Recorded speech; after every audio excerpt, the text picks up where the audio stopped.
Nous allons découvrir Jérôme, qui est nominé pour la région France. Alors, Jérôme, est-ce que tu peux te présenter, nous donner ton nom, ton diplôme, l'année, et puis dans quel domaine tu l'as fait? Donc moi, je m'appelle Jérôme Kiwi, j'ai 48 ans, je suis HEC promo 2000, euh, parcours grande école et j'ai fait une majeure finance en dernière année. En réalité, j'ai surtout créé ma boîte en dernière année, ma première société en première année sur les bancs de l'école avant même d'être diplômé. Ah oui, un vrai entrepreneur, hein. Donc, justement, est-ce que tu peux nous présenter ton parcours d'entrepreneur et ce qui a fait que tu es là aujourd'hui et que tu es ce que tu es?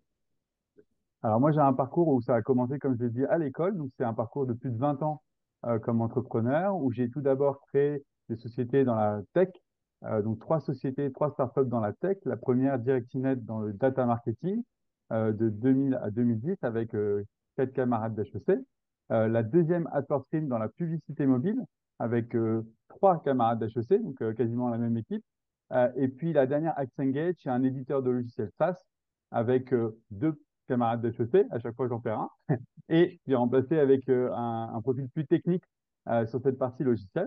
Ça a été vraiment les trois entreprises que j'ai créées depuis l'idéation, en passant par bien sûr pas mal de péripéties jusqu'à l'hypercroissance et l'exit.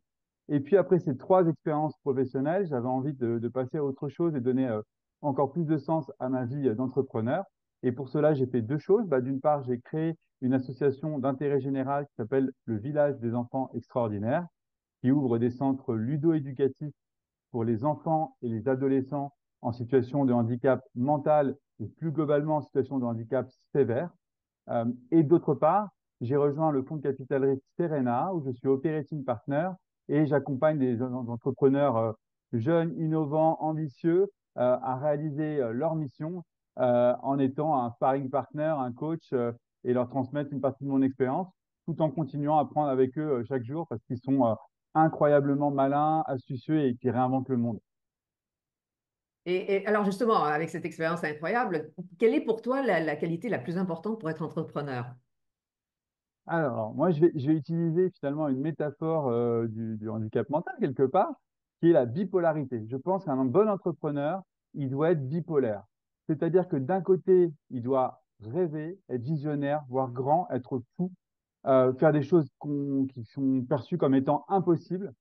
Et de l'autre côté, il doit être hyper terre à terre, hyper pragmatique, hyper concret, hyper rigoureux, hyper analytique. Donc, il y a un côté grand écart où il faut toujours faire l'hélicoptère entre le haut et le bas. Et je trouve que les meilleurs entrepreneurs, ils ont cette faculté à ne jamais lâcher la grande vision, le rêve, et ne surtout pas écouter tous ceux qui leur disent que c'était impossible. Et en même temps, ils sont redoutables dans l'exécution et dans la précision et dans la mise en œuvre. Alors, justement, quelles étaient tes motivations pour démarrer ce parcours d'entrepreneur ou est-ce que tu avais un rêve d'enfant que tu voulais réaliser? Eh ben, écoute, moi, je pense que ça vient effectivement de l'enfance. On dit que tout vient de l'enfance. Moi, j'ai toujours aimé trouver des solutions à des problèmes. Donc, quand j'étais jeune, je faisais pas mal de bricolage, de modélisme.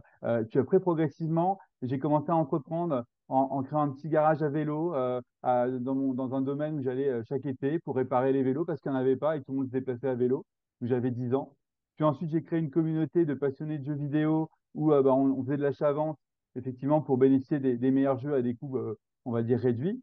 Donc, je pense que ma philosophie de vie, ça a toujours été de trouver des solutions à des problèmes que j'avais identifié.